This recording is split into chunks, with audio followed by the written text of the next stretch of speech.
Okay. Next up, I'd like to introduce a good friend of the Second Amendment, Dave Yost. Yeah. You got a raw deal from the Ohio Republican Party. Raw deal. Thank you. It's a privilege to be here. We're here today to celebrate the Second Amendment. Many of you know that I am a candidate for Auditor of State, and that I served as a county auditor.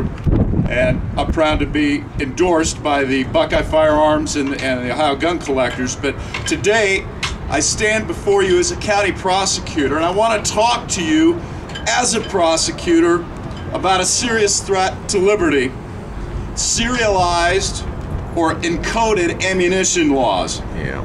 Now, the idea has been around since the 1930s, and it's pretty simple. Put an identifying mark on ammunition every round, so that when a gun is used by a criminal, law enforcement can track where the ammo came from and supposedly find the criminal. This is not a new idea.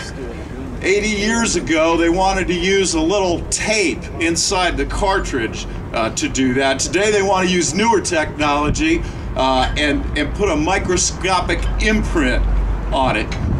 But I'm here to tell you that it won't work. I'm a crime fighter. I'm concerned about being able to prosecute crimes of violence, including gun violence, but this will not work. And I'm here to tell you why, as a working prosecutor, and to equip you to engage in the debate that's surely coming to Ohio, just as it has already in more than a dozen state legislatures around the country. Just as guns are stolen and traded on the black market, serialized ammunition will be as well. But it wouldn't be just the serialized ammunition that would fuel a black market. Unserialized ammunition is available all over America, in fact, all over the world. There's still ammunition available, as virtually everybody here knows, still from World War II out there across the globe. What happens to that ammunition? Most of these proposed laws would require old, unserialized ammunition to be turned in or disposed of in some way. So let's think about this. Under this kind of a law, who would have the old, unserialized ammunition? Let's see. That's right. The unserialized ammunition is outlawed. Only outlaws will have unserialized ammunition. I think we've seen this movie before.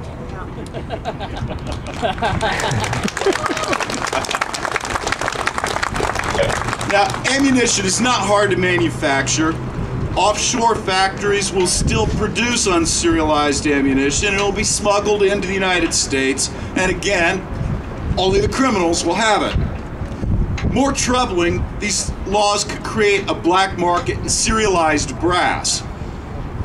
Most of us here know that it's not hard to reload ammunition. So I want to ask you a question. When you shoot, do you always pick up every last piece of brass? If it's serialized, you'd better, because that serial number is going right back to your front door. Let's think about a hypothetical case of Carl Collector. Carl shoots on Saturday mornings at the range up in Delaware State Park. He always picks up his brass, but sometimes it's an outdoor range, he can't find a round or two in the grass. Years go by.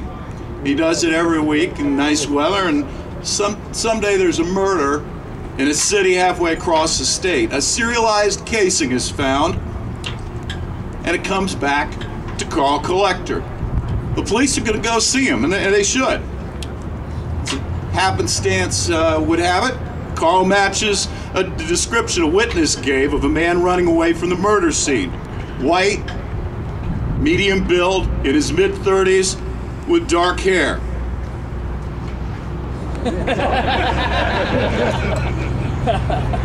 Turns out that Carl doesn't remember where he was at the time of the murder 2 months ago, and now the police are suspicious. And the police don't know about the brass up in Delaware State Park. Now look, people who hold concealed carry licenses almost never commit crimes.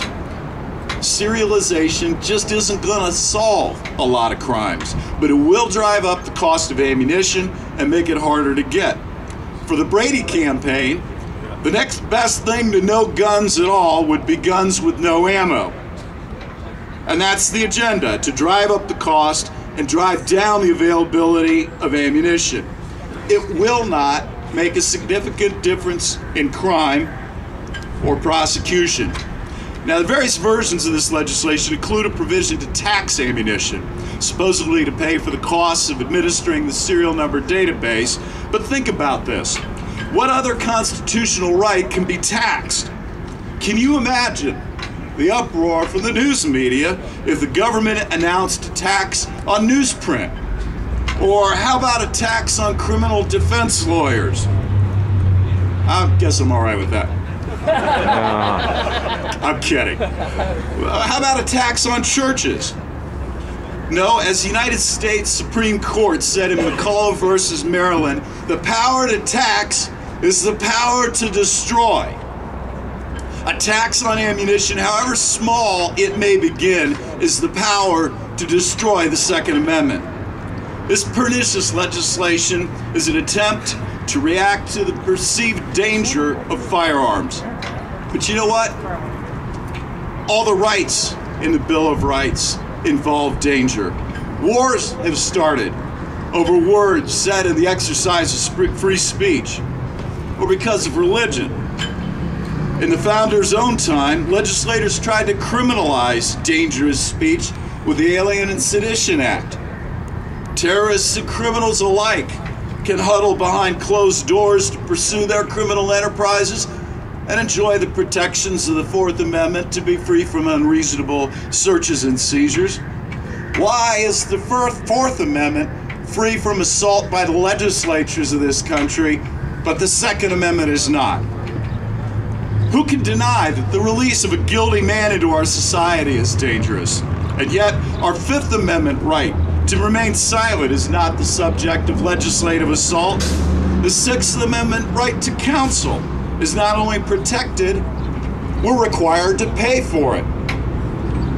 All these things and more are dangerous. They're protected by the Bill of Rights precisely because they can present danger. Danger to the elite and protected classes of government.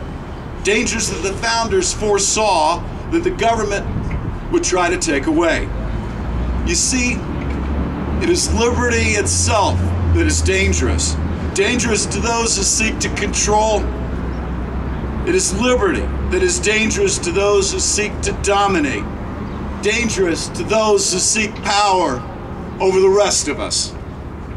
A government that can tax and legislate away the Second Amendment can also take away your free speech, your freedom of religion, your right to worship, even your home.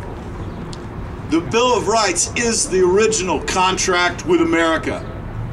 A covenant. Yeah.